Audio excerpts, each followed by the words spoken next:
that was that. I forgot to show you before the interfaces of the entertainment stuff. I just like went through it really quickly, but just in case you're interested, um, here you plug in the thing, whatever this is, the radio antenna, like this, and you go into the radio, and the interface looks like this. I think this might be the only color scheme that's available. But the reception is definitely good, and as you can see, it has our RDS radio data system. So it might tell you the title and the the artist of the song. So that's playing. That's good, and it does have auto presetting, so that's good too. And you can search for things. Just press the search button here for good reception stations. And you can play the radio through the speakers after you've plugged the headset in. And track ID, just press start, and you just like, yeah. Video DJ. So yeah, one thing I forgot to mention about the Walkman was that the shake control thing. It is a gimmick, but I thought it was pretty cool for like the first 2 days. So just hold the button and shake it. It gives you a little vibration every time you change it. And if you just hold the button, you can just shake it as many times as you want, really. Just keep doing it. And Phone Scoop said it's really hard to do it with the phone closed. I don't find that to be true at all. Here, I'll show you. Hold the button, shake. Just as easy with the phone closed. No problem. So that's that. The little number on the corner here, 0 for today. I guess I'm a lazy butt. I didn't walk any today. But the accelerometer calculates, how much distance, calories, stuff like that you walked or ran. Like today I didn't read it all, but like a couple days ago I ran like 3,000 steps. Yeah, it tells you like the calories and stuff here if you go to advanced. It's pretty useful. I'm not sure about how accurate it is actually. I never knew. I ran like 2 miles, 3 miles every day just going through my school and stuff. But total training sessions, step count, 15 miles, and the calories thing, I input all my height and weight, date of birth, stuff like that. So it's really useful, I'd say.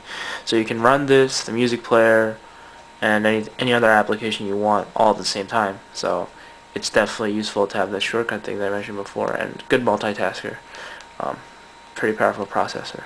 The messaging, it's pretty comfortable. T9, as expected, is very good. If I say like, hey, dude, what's up? So yeah, I'm a pretty slow texter and I'm doing one hand, but it's definitely pretty good. So then you can like, save it or whatever you want to do. That was messaging. Now we can go to the camera. Its picture quality is not as good as the W810, the original like king of cameras for the Walkman phones. But since it's not autofocus, you can't take any macro shots. But it doesn't have to focus at all, so the capturing is really fast, almost instant. And the color rendition is a little bit exaggerated. The contrast is way up. Your shoot mode, you can do normal, panorama, frames, burst. And burst, I think, is the mode you can take like multiple pictures at once. On a lower resolution, I'm assuming.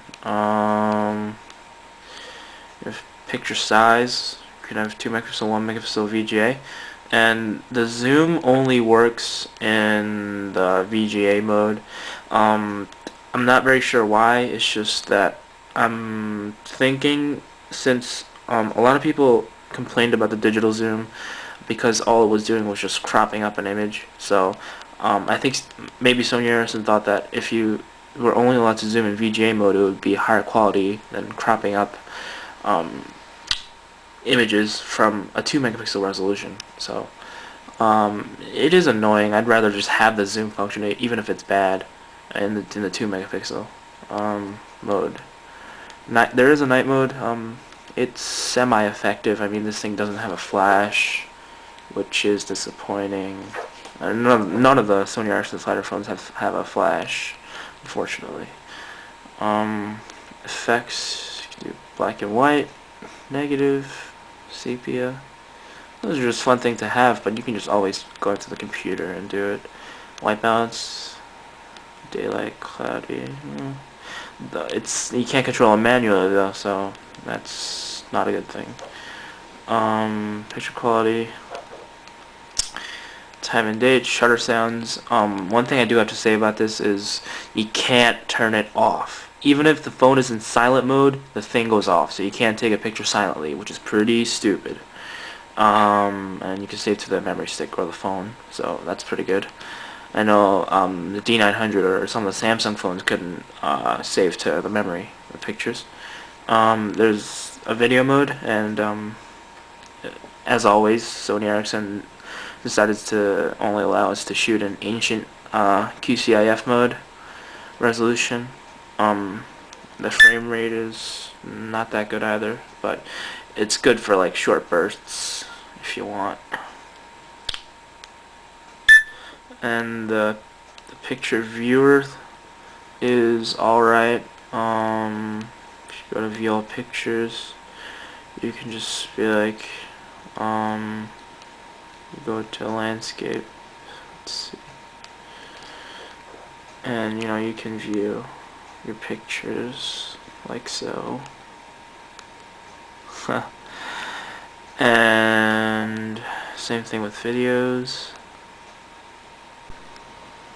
Alright, contacts. You have well, first of all, you can put in the name, and then you can store like a lot of numbers. You can have mobile, home, work, fax, other, so you can have 5 numbers for one name on your contact. You can have email address and a web address.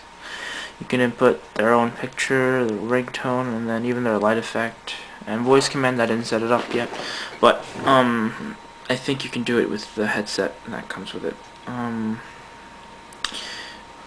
You can type in the address of their home or their workplace, and you can type in random notes and their birthday. That's that. What else? Let's see. The file manager is pretty good. It's first of all shows you all files, then files from the memory stick, and then files from the phone. One thing I forgot to mention was that the phone memory within the phone is only 12 megabytes, and if you filled up your memory stick with videos and music and stuff, then you won't have much room to shoot photos and videos with. So that actually became a pretty big issue. When I had a W610, that had 80 megabytes or something like that of internal memory, so I had no problem with shooting as many pictures and videos as I wanted. But this one, I really kind of feel a limitation. So I suggest you leave a little space in your memory stick for pictures and videos, or get a bigger memory stick.